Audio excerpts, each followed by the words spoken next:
વ્રજધામ વાળા મારી ભેળે રેજો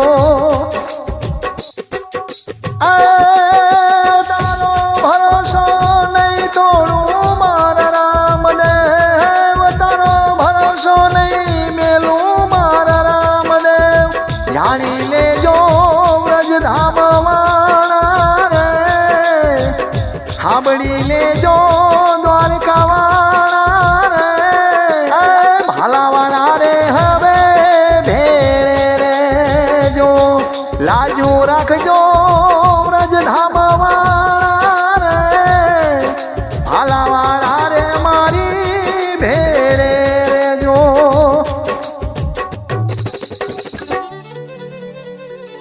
હે ભાલાવાળા મારા ભેળે રેજો બાપ હે વ્રજધામ વાળા મારી ભેળે રહેજો હો. અને મિત્રો આપણે આગળના વિડીયોમાં એમ કહેવાય કે જણાવ્યું હતું કે રાણા ભગત છે એમ કહેવાય કે ગામ મુલેઠાથી જ્યારે શ્રી ભાગવત કથાનું એમ કહેવાય કે શ્રીફળ લેવા માટે એ સીતાપુર આવવાના છે. અને જે આ વિડીયો તમે જોઈ રહ્યા છો મિત્રો રાણા ભગત એમ કહેવાય કે આજે સીતાપુર ગામની અંદર શ્રીમદ ભાગવત કથાનું એમ કહેવાય કે શ્રીફળ લેવા માટે આવી ગયા છે. મિત્રો તો વિડીયોની અંદર આમના બન્યા રહેજો, પૂરી માહિતી અંદર આપવાના છીએ આપણે. અને વિરજ ગોકુળ ધામથી રાણા ભગત આજે એમ કહેવાય કે સીતાપુર ગામે શ્રીફળ લેવા માટે મિત્રો આવ્યા છે. અને મિત્રો એમ કહેવાય કે કદાચ હૈયાનો કરો હાકલો તો ચિત્રા તણા ઢીંગલા પણ ધૂણે ભલા માણા હો. આજે તો એમ કહેવાય કે રાણા ભગત છે એ તમે વિડીયોની અંદર જોઈ રહ્યા છો મિત્રો, એવા હૈયાના હરખથી મારા ઠાકરને જમાડી રહ્યા છે, જેને એમ કહેવાય કે મારા ઠાકર ને બાબા રામદેવની ભક્તિ ભલામણા આર પાર ઉતરી જશે વાલા હો. હે મારા ઠાકર, હે વ્રજધામ વાળા બાપ, તારા ભક્તોની રાખવા લાજ વેલેરો આવજે હો. આવી મનમાં પ્રાર્થના કરી એમ કહેવાય કે હૈયાના ભાવથી સીતાપુર ગામની માલિકો શ્રીમદ ભાગવત કથાનું એમ કહેવાય કે શ્રીફળ લેવા માટે આવ્યા છે.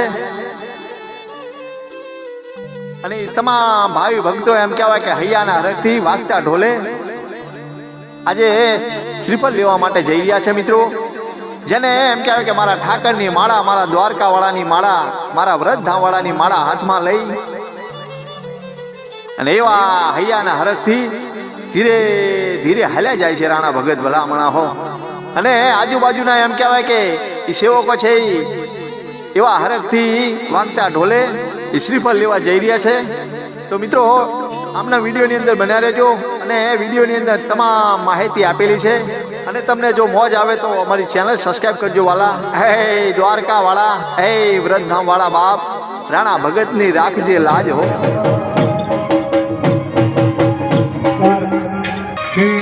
અહીંયા કથાના ચોથા દિવસે નંદન યશોદા નંદન ભગવાન કૃષ્ણનો પ્રાગટ્ય થવા જઈ રહ્યું છે થોડી વારમાં. અને યુવા સમયે પરમ ઉપાસક એવા રાણા ભગત આપણી કથાની વચ્ચે ઉપસ્થિત થયા છે. તો એકવાર એમને એમના સેવકોને જોરદાર તાળીઓના ગણગણાટથી વધાવી લઈએ.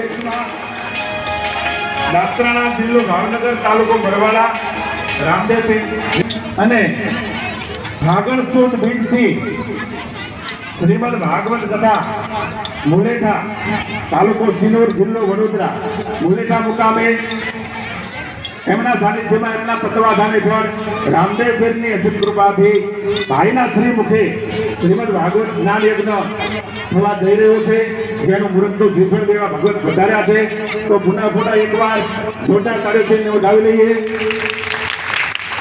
શાસ્ત્ર કહે છે સંત મિલન કો જાઈએ તજી માગે ધરો કોટી યજ્ઞ સમાન. સંત દેહથી નમન કરીએ. એટલે આવા સંતો આ પૃથ્વી ઉપર છે, આ જરા ધર્મના તાબલાઓ છે. તો બાપુને જોરદાર એકવાર પુનઃ જોરદાર તાળીઓથી વધાવી લઈએ. બોલીએ રામદેવ મહારાજની.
ભગત અમારા ભાઈશ્રીના હાથમાં આગળ દીકરી શરૂ થનારી સભાનું ગુરુ શિખર આપી રહ્યા છે. એકવાર ગુરુના પાડે બતાવો. ઓ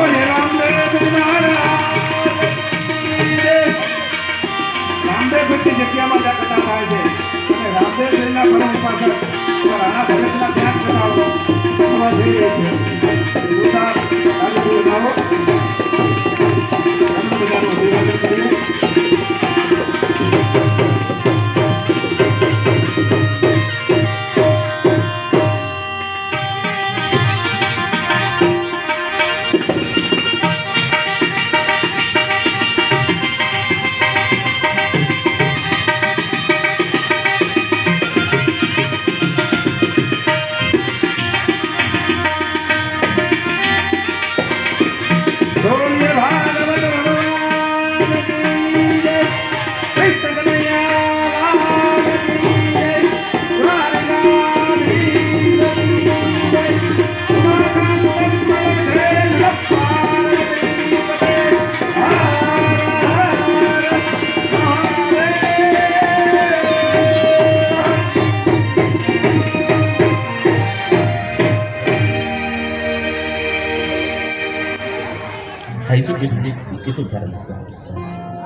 ભગવાન કૃષ્ણને પરમ માનવા વાળા સાહેબ એવા રાણા ભગત આપણે બધા એની વચ્ચે વધારે એકવાર જોરદાર તાલીઓ છે. આપણે પહેલા એમનું અભિવાદન કરીએ.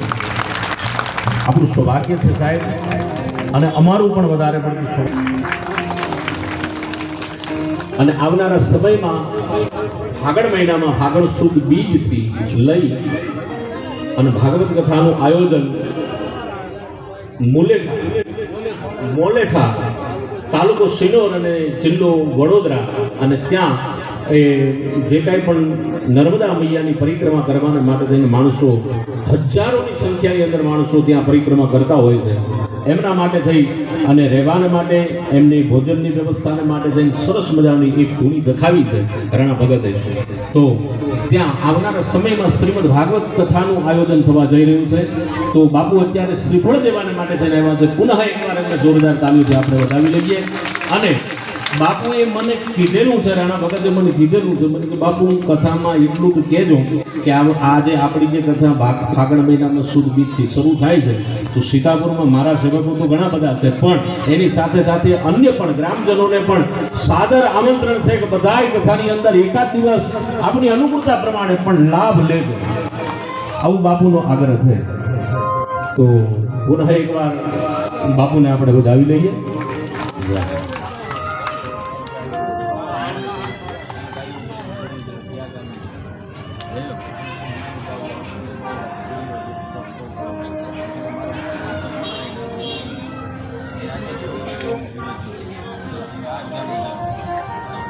વાહ વાહ, મને અત્યારે બાપુએ યાદી કરાવી છે કે જ્યારે બાપુ પદયાત્રાને માટે તે નીકળેલા રાણા ભગત, અને એ સમયે પોતાને તો મૌન હતું, મેં બોલતા તો નહોતા, અને એ સમયે આ જ ગામના ભરવાડ સમાજની એ ગાયો જ્યારે સામે હાલી આવતી હોય છે, જ્યારે રાણા ભગત સામે મળ્યા તો ગાયું પણ 1 મિનિટને માટે થંભી જાય, જાણે કે અભિવાદન કરતી હોય, સાહેબ આ એ જ ગામ છે સીતાપુર.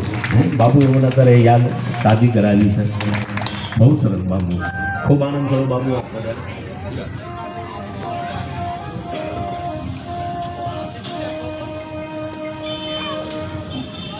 જય જય ગોપાલ જય ગોવિંદ, જય જય ગોપાલ જય ગોવિંદ, જય જય ગોપાલ જય ગોવિંદ, જય જય ગોપાલ જય.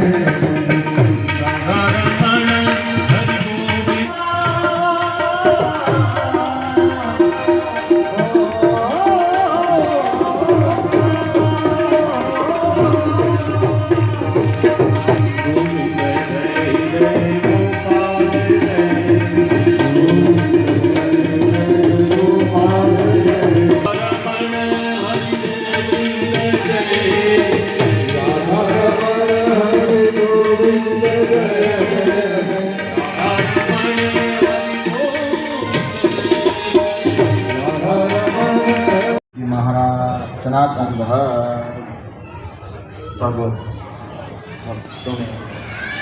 નર્મદામાં એ શ્રીમદ ભાગવતનું આયોજન થાય છે. બધાને ભાવભર્યું આમંત્રણ આપ્યું છે. અને નર્મદામાં અહીંયા પરિક્રમાવાસી માટે આશ્રમ છે. અને યાત્રાળુ પરિક્રમાવાસી યાત્રા 8 મહિનાની પરિક્રમા કરતા હોય છે.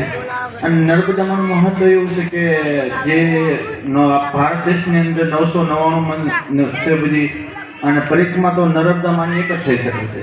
નર્મદામાંથી પોતે મહાદેવના પુત્રી છે, અને પોતે મહાદેવ કેટલી તપસ્યા કરેલી. તારે કીધું કે મહાદેવે કીધું કે હે માં નર્મદા માં, તારે કીધું કે હું કે તારે ના પરિક્રમા કરશે. અને જે એના પથ્થર હોય એ જેટલો છે કંકર એ શંકર. એટલે નર્મદામાંનું મહત્વ એવું છે કે તમે ગંગાના સ્નાનથી તમે જાઓ, ગંગાનું સ્નાન કરો તો તમારે શું છે પાપ ધોવાય, અને નર્મદામાંના દર્શનથી તમારો પાપ ધોવાય. નર્મદામાંનું મહત્વ એવું છે કે તમે દર્શન કરો તો તમારું પાપ ધોવાય. કે નર્મદામાં કે એને તપસ્યા અને પરિક્રમાવાસી એટલી પરિક્રમા કરે કે લાખોની સંખ્યા 100 લાખ માણસ પરિક્રમાવાસી પરિક્રમા કરે છે. તો હાલની સમયમાં 100 લાખ માણસ, જે માણસને શ્રદ્ધા અને વિશ્વાસ અને કાંઈ ન હોય ને પરિક્રમા કરવાની કરે તો બધું માં આગળ બધું કરી આપે છે, રસ્તો બધો કરે છે. નર્મદામાંની પરિક્રમાનું એ મહત્વનું છે. અને ભાગ્યશાળી હોય, કોઈ ભાગ્ય હોય તો એ નર્મદામાંના ચરણે રહી શકે છે. એ કોઈ જીવાત્મા કોઈ કેટલા જન્મનું પુણ્ય હોય તો નર્મદામાંના ચરણે જઈ શકે છે.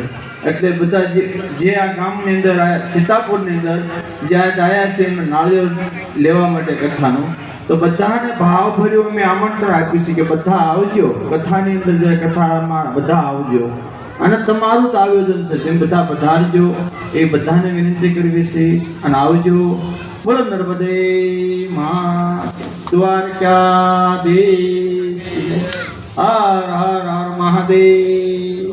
નર્મદે હર, નર્મદે હર.